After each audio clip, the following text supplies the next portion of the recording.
Biaya hidup terus meningkat, jadi nggak heran kenapa ide extreme frugality atau berhemat secara ekstrim menarik bagi sebagian orang.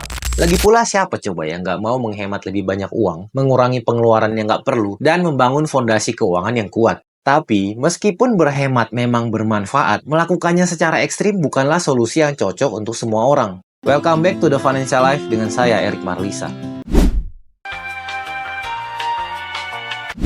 Video ini akan membahas kenapa frugal ekstrim gak selalu berhasil seperti yang diharapkan dan kenapa frugal ekstrim bukan pendekatan terbaik untuk semua orang.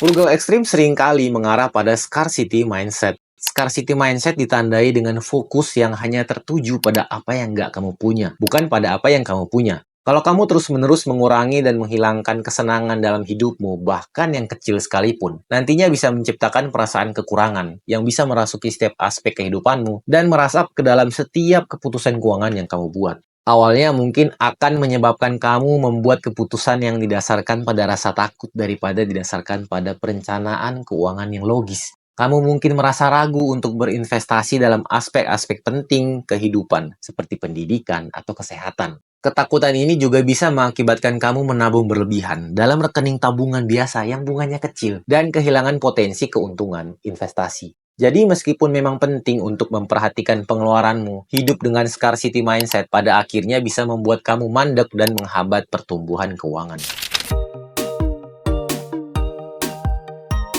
Frugal ekstrim seringkali melibatkan pemotongan pengeluaran secara drastis, terkadang sampai pada titik yang tidak mengenakan. Walaupun bisa menghasilkan penghematan dalam jangka pendek, tapi nggak selalu merupakan strategi jangka panjang yang berkelanjutan. Fakta yang sering luput dari perhatian kita yaitu frugal ekstrim meskipun tujuannya baik, tapi nggak selalu berkelanjutan. Walaupun sebagian orang memiliki pengendalian diri yang luar biasa dan bisa mempertahankan gaya hidup yang sangat hemat selama bertahun-tahun atau bahkan sampai puluhan tahun tanpa masalah, ini bukanlah sesuatu yang normal bagi semua orang. Bagi kebanyakan orang, frugal ekstrim justru punya bahaya tersembunyi. Menjalani hidup yang sangat hemat seringkali mengharuskan kamu untuk mengurangi pengeluaran, baik itu dengan menghapus kegiatan rekreasi, makan di luar, atau berhenti membeli barang yang bukan kebutuhan pokok. Awalnya mungkin kamu merasa berdaya dengan disiplin keuangan yang baru kamu temukan itu dan menikmati kemampuanmu untuk menghemat sejumlah besar uang. Tapi seiring berjalannya waktu, bahkan orang yang paling disiplin pun akan menghadapi apa yang dikenal sebagai frugal burnout. Kamu kelelahan karena terlalu berhemat.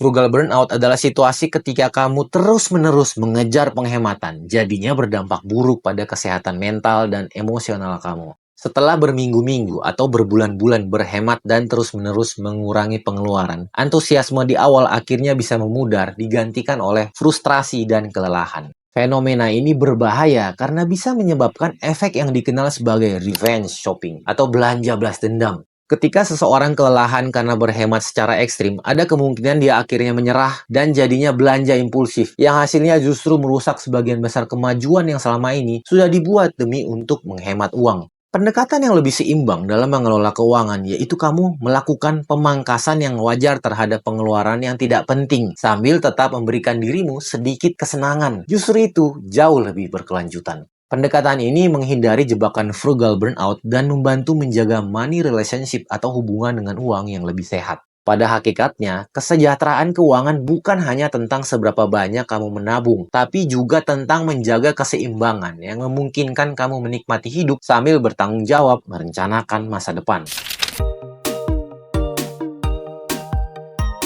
Salah satu kelemahan mendasar dari frugal ekstrim yaitu seringkali mengabaikan masalah mendasar yang lebih signifikan, kurangnya penghasilan. Walaupun memangkas pengeluaran merupakan bagian krusial dari pengelolaan keuangan, akar masalahnya juga penting untuk diatasi, yaitu kenyataan bahwa penghasilan kamu mungkin nggak cukup untuk memenuhi kebutuhan pokok. Daripada menerima kesulitan keuangan sebagai hal yang wajar dan hanya mengandalkan frugal living untuk memenuhi kebutuhan, kamu juga harus mencari cara meningkatkan penghasilanmu. Caranya bisa melalui edukasi, training, mencari pekerjaan dengan gaji yang lebih tinggi, atau mencari peluang untuk pertumbuhan dan kemajuan karir. Mengabaikan aspek penghasilan dalam situasi keuanganmu bisa menyebabkan siklus stres dan kesulitan keuangan yang nggak bisa diatasi hanya dengan frugal ekstrim.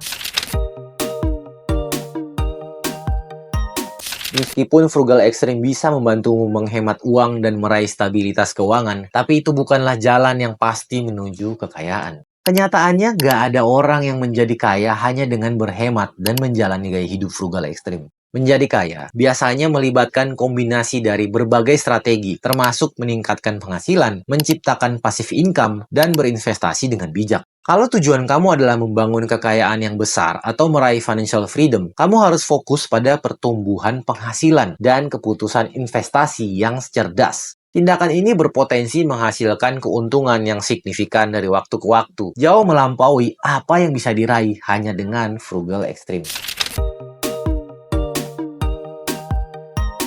Berhemat secara ekstrim seringkali berarti mengatakan tidak pada banyak hal yang kamu cintai atau nikmati. Memang benar bahwa mengurangi pengeluaran yang nggak penting itu bisa membantu kamu menghemat uang. Tetapi terus-menerus mengabaikan hal-hal yang membuat kamu bahagia justru bisa mengurangi kualitas hidupmu. Dan jangan salah paham, kita nggak bisa selalu melakukan apa yang kita inginkan. Walaupun begitu, sebenarnya nggak apa-apa untuk memanjakan diri sendiri. Entah itu makan di luar, liburan, maupun membeli pakaian baru. Faktanya, nggak menikmati diri sendiri dari waktu ke waktu mungkin akan lebih berbahaya dalam jangka panjang. Karena kehilangan kesenangan hidup bisa mengakibatkan frustrasi dan kebencian. Jadi, sekali lagi, ini semua tentang menemukan keseimbangan antara frugal living dan menikmati hidup. Apapun yang mungkin kamu dengar dan pahami sampai hari ini, kamu bisa bertanggung jawab secara keuangan sambil tetap mengalokasikan uang untuk mendapatkan pengalaman dan kegiatan yang memberi kamu kebahagiaan dan kepuasan hidup.